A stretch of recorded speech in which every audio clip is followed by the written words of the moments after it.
Entonces yo quería compartir respecto de cómo la huella digital actualmente ya se ha expandido de tal manera que no solamente es el rastro que estamos dejando en la web, sino cómo está siendo utilizado con elementos como el tema de inteligencia artificial. Sí, ahí parece que se escucha. Ya, ahí parece que se escuchan, perfecto. Entonces, mi ponencia no busca crear paranoia o miedo, sino más bien que nosotros tengamos conciencia de exactamente cómo nuestros datos pueden ser utilizados de indebida forma y también cómo protegerlos. Entonces, aquí tenemos un gráfico que básicamente es de la página Domo, que si bien es del año 2024, de todas maneras ya nos está mostrando un dato estadístico de cómo en cada minuto se mueven masivamente los datos, qué es lo que se está utilizando, en qué sentido, qué aplicaciones, cómo están realizando también el tratamiento, entre otros elementos. De tal manera que esto ya nos da una perspectiva que en cada minuto, cada hora, cada día tenemos una movilidad masiva de la información. De tal manera que cómo dejamos nosotros nuestra huella. Tenemos una parte activa que corresponde exactamente a cómo nosotros estamos publicando, ya sea en redes sociales, en blogs, en foros, en plataformas de video, entre otros elementos. Desde ahí ya estamos nosotros proporcionando información, que eso puede servir no solamente para un tema de perfilamiento, sino además conocer otro tipo de atributos, ya sea de carácter personal e inclusive de carácter profesional, incluso organizacional. Pero también tenemos un elemento pasivo, que es básicamente lo que permite rastrear ya de una manera más específica y sucinta el tema de la información a través de los metadatos, geolocalización, fecha de creación, entre otros elementos. Y con esta situación, la inteligencia artificial puede inferir y crear un perfilamiento sumamente específico de las personas. De tal manera que vemos cómo estos elementos han servido ya no solamente para tratar de tener información de una persona, sino poder configurarlo de tal manera que nosotros tengamos ya elementos y poder identificarlo y de esa manera poder saber exactamente no solo quién es o qué hace, cómo se desenvuelve, qué es lo que podría realizar inclusive, porque ahora tenemos algoritmos que lo que buscan con estas características predictivas es poder saber exactamente hacia dónde puede estar orientada una persona. Entonces, elementos que conforman prácticamente el tema de la información desde redes sociales, blogs, las compras online, la voz y la imagen prácticamente que estamos compartiendo, que se han vuelto elementos que han permitido alimentar la inteligencia artificial y realizar cuestiones de las cuales ya me voy a referir más adelante, e inclusive otros elementos adicionales como el perfilamiento profesional, en donde trabajan las organizaciones y a qué nivel, y sobre todo de esa manera poder realizar cuestiones y ataques de ingeniería social. Entonces vemos cómo estos componentes de la huella digital se confluyen para poder crear elementos significativos que van a permitir que un uso indebido de la inteligencia artificial puedan ya hacer de las suyas y no de una manera moral y sobre todo legítima. Entonces, prácticamente nosotros cuando publicamos lo hacemos con una intención, a veces puede ser de carácter personal, familiar, compartir momentos, experiencias, inclusive a nivel profesional o a nivel organizacional podemos compartir elementos que puedan servir inclusive de gran ayuda, eventos, exposiciones, que eso prácticamente tienen una finalidad legítima determinada. Pero lo que a veces no vemos exactamente es qué es lo que pueden hacer con esa información, o sea, prácticamente cómo la van a recopilar, cómo van a realizar el vínculo y sobre todo realizar el rastreo correspondiente. Entonces vemos cómo partiendo de estos elementos automáticamente ya hay una exposición, que si bien no es algo que lo estamos buscando, de todas maneras ya está presente porque estamos hablando de datos que están masivos y que no podemos controlar su flujo de información. Pero si hay elementos que podemos tomar a consideración para prevenir de todas maneras que se realice un ataque específico hacia nuestra identidad. Entonces, prácticamente del dato al ataque aquí empiezan a entrar inclusive técnicas no solamente de ingeniería social, sino también de fuente de inteligencias abiertas, de ONSIT, de tal manera que se recopila la información, se utiliza la inteligencia artificial para armar un perfilado, un posible vector de ataque, de tal manera que con eso se confluye y automáticamente tenemos el elemento que nos va a servir para tener ya nuestro blanco debidamente determinado, cómo lo vamos a realizar, en qué manera, con qué fechas, entre otros elementos. Entonces vemos cómo prácticamente ahora ya tenemos un flujo sumamente significativo que va a permitir que se realice este tipo de interacción que nos puede jugar en contra. De tal manera que vemos que si bien la IA es una herramienta,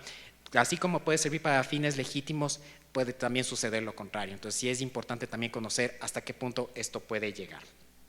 De tal manera que en sí, y esto es algo que debemos tomar conciencia porque mucho he escuchado inclusive que a veces le culpan a la IA como una forma de liberar la responsabilidad,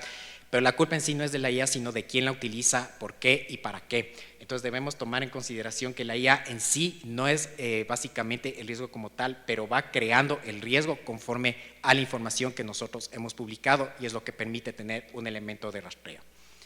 De tal manera que de vectores de ataque lo decidí dividir en 3 ámbitos. El personal, o sea, cómo esto nos puede afectar dentro de nuestra intimidad personal y familiar. El profesional, que prácticamente ya tiene que ver con dónde nos desempeñamos, las ocupaciones que tenemos y el ámbito en donde nos desarrollamos. Y el nivel organizacional, que ya directamente se encarga de atacar a las organizaciones, pero utilizando el elemento humano como factor de engaño para que de esa manera se pueda cumplir un fin ilegítimo. Entonces, a nivel personal, como vemos en pantalla, prácticamente nosotros inocentemente compartimos información, historias, desde que vamos al gimnasio, la ruta del trabajo, a veces cuando vamos a una película, en la hora del almuerzo podemos ver tal vez en la calle algún elemento que nos llame la atención, igual decidimos publicarlo, en la noche igual algún elemento distractor, ya sea que vayamos a un bar. Todo eso, si bien lo hacemos con un fin legítimo para compartir inclusive con nuestros contactos, no necesariamente quienes están dentro de esa lista lo van a utilizar con fines legítimos. Entonces, desde ahí nosotros ya estamos dando elementos de rastreo y es importante también, por esa razón, inclusive varias personas expertos en temas de privacidad recomiendan siempre depurar la lista de contactos porque aquí abro igual un campo a la reflexión. ¿Cuántos de nosotros tenemos N cantidad de contactos en nuestros perfiles personales? Y básicamente de ese porcentaje, ¿quiénes en verdad? O sea, son a los que consideramos amigos cercanos. Inclusive hay aspectos de carácter familiar que hay familiares que ya no hemos visto N cantidad de años, pero sin embargo siguen ahí. Y claro que el vínculo, a veces, como solemos decir, o sea, la sangre fluye más que el agua, pero sin embargo es importante siempre hacer esta depuración, porque como bien dicen, no todo aquel que tu contacto es tu amigo y eso también abarca un riesgo significativo, porque desde lo más inocente, inclusive compartiendo una mala experiencia que tuve hace años atrás, básicamente hay veces que lamentablemente en los ambientes de trabajo no se da, valga la redundancia, un ambiente que pueda ser tolerable. Entonces hay personas que utilizan esa información inclusive para atacar a la persona, inclusive siendo algo que están realizando por actividades fuera de su lugar de trabajo. Entonces vemos cómo también se lo puede utilizar de una manera que inclusive puede ser contradictoria, pero busca tener un elemento que cause un daño significativo. Entonces por eso siempre es importante estar depurando constantemente, porque hay personas que prácticamente están por estar y si no nos representan, entonces es importante ya cortar ese tipo de lazo, por así decirlo, porque al final puede representar un riesgo. Entonces vemos cómo también aquí ya surgen elementos de ingeniería social, específicamente empezando por el spear phishing, que es un ataque de phishing dirigido, o sea, está prácticamente programado para poder atacar directamente a la persona, o sea, ya no se está haciendo al azar, o sea, ya se tiene prácticamente un elemento de conocimiento que va a permitir que las personas sepan a quién van a dirigir, cómo lo van a hacer y van a tomar señuelos justamente que estén vinculados a esa persona. De tal manera que estos elementos son los que van a propiciar para que se puedan dar cuestiones adicionales como la clonación de voz, que eso ya está ocurriendo gracias a la inteligencia artificial, la suplantación de identidad que se está dando también hacia los deepfakes, que inclusive no solamente ya tienen un fin ilegítimo como el caso de la sexualización en contra de las mujeres, sino ya también elementos que han permitido distorsionar la identidad de la persona e inclusive para hacerle ver en situaciones que no van a ser del todo decorosas. Entonces vemos por qué la IA ya está constituyendo un elemento significativo que puede alterar y sobre todo manifestarse en contra de la integridad de las personas. Entonces, aquí tenemos un ejemplo que esto sucedió en España y está sucediendo en algunos países, cómo se dio un caso de clonación de voz, que prácticamente se hicieron pasar justamente por la hija de una persona.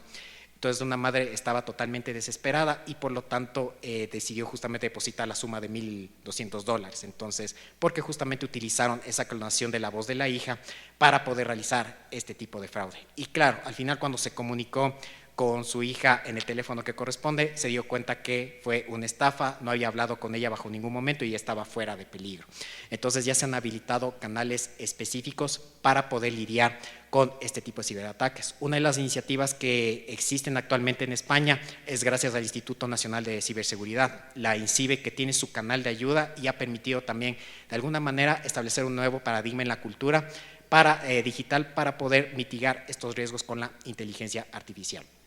Y aquí tenemos igual más noticias similares, no solamente de clonación de voz, esto ocurrió en Estados Unidos, también tenemos otro que puede parecer inverosímil como lo vemos en pantalla, pero ha sucedido, la suplantación a través de inteligencia artificial con un deepfake, que se hicieron pasar por Brad Pitt, que a esta mujer le engañaron que prácticamente el actor estaba solicitando donaciones porque estaba prácticamente ya en una situación de vida o muerte en un hospital, y claro, la mujer, o sea,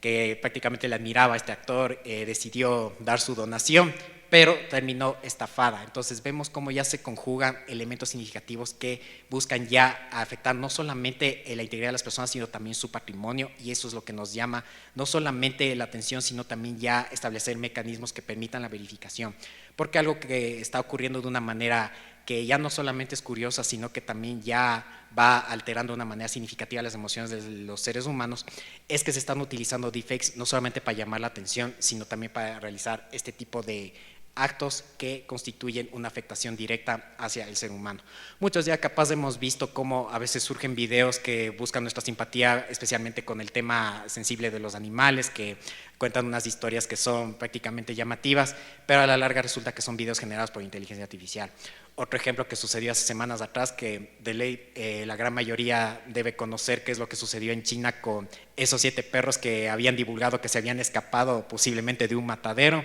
pero al final resultó que utilizaron incluso inteligencia artificial para contar la historia, y resulta que no escaparon de ningún matadero, sino que simplemente se escaparon de la comunidad donde estaban y sus amos los estaban buscando. Entonces vemos cómo prácticamente ya se van alterando el flujo de las noticias para captar nuestra simpatía, pero no necesariamente va a cumplir un fin legítimo. Vamos ahora con el ámbito profesional. Vemos acá que sé que muchos de nosotros tenemos cuentas de LinkedIn porque buscamos promover este tipo de eventos, otro tipo de conocimientos, artículos, entre otros. Curiosamente, esto también da lugar e hincapié para un perfilamiento, y recientemente se ha revelado también que los algoritmos de LinkedIn nos están espiando, de tal manera que el algoritmo de LinkedIn ya está utilizando la información que nosotros publicamos para un perfilamiento sin nuestro consentimiento. Entonces vemos cómo también se está utilizando estas herramientas sin el conocimiento de los titulares, y eso también puede provocar una afectación significativa. Entonces aquí el llamado que se concluye que no es cuestión de dejar de publicar eventos, cuestiones que tengan que ver con nuestro ámbito académico, inclusive profesional. El tema es utilizar la red social para el fin específico que fue creado, porque también hay personas que utilizan LinkedIn como